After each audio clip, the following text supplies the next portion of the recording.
Welcome to iPad 101. This is a brief training session so that when you have the iPad carts in your classroom, you know exactly what needs to be done and the procedures to follow. The iPads are now in your possession. What's next? First, explain to students the objectives or goals to be addressed when using the iPads. 2. Unlock the cart. Make sure you keep the key in a secure place, preferably on your possession at all times.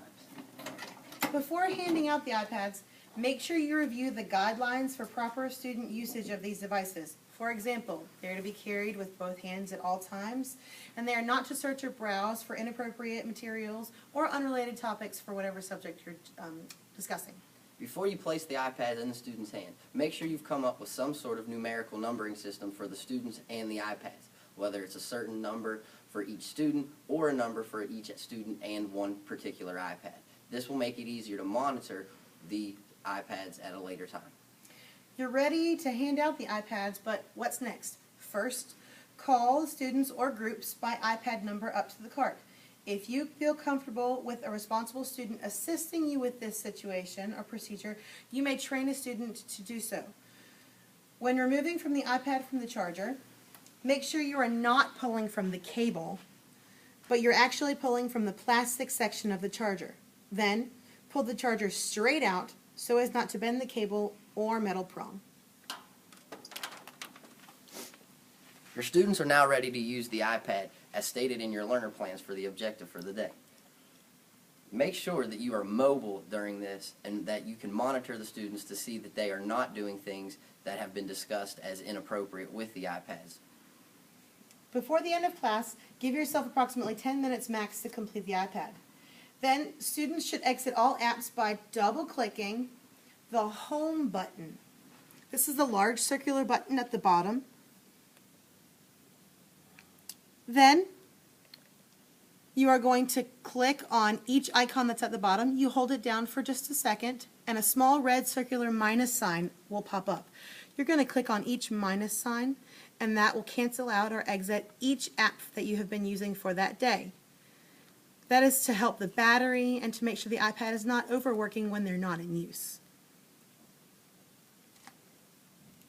Once you have minused out, you're going to click back on the home screen, and then you're going to check your Safari browsing history. You're going to click on Safari, go to the open book at the top left-hand corner,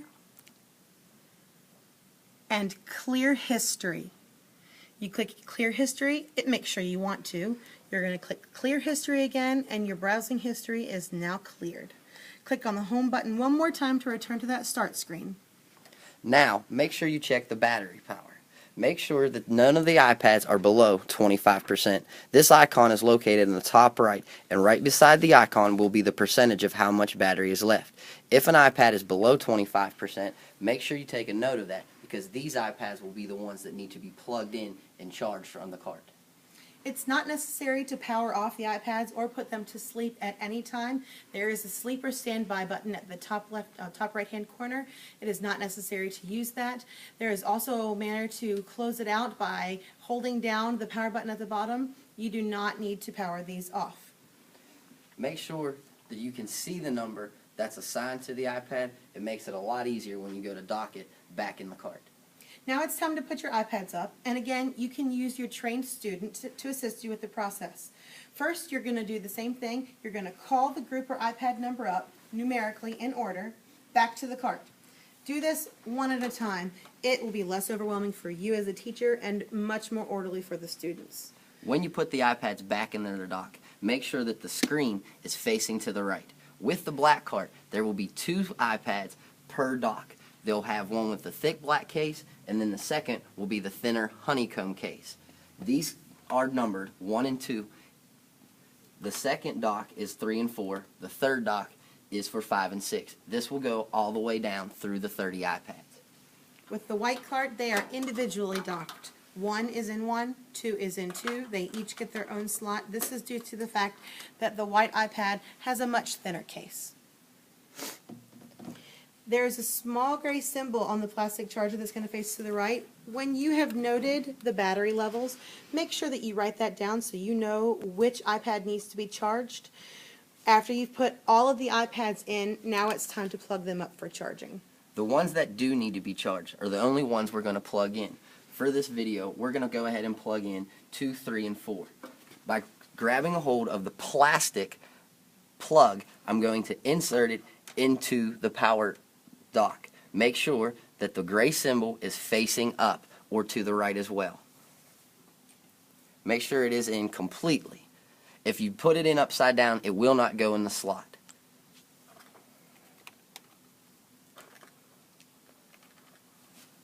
Now that the iPads are plugged in securely, it's time to charge the iPad cart, or at least the ones that are plugged in. Much like the laptop carts, this has a long cord with a 3-prong plug. You will plug it into an outlet with 3 prongs. Once it's plugged in, then you may turn the iPad cart on with this small circle, small red button. It should be off when you plug it in, then you may turn it on. You hear a nice bing sound, and you know that your iPad cart is now on and charging. You'll notice they just turned green.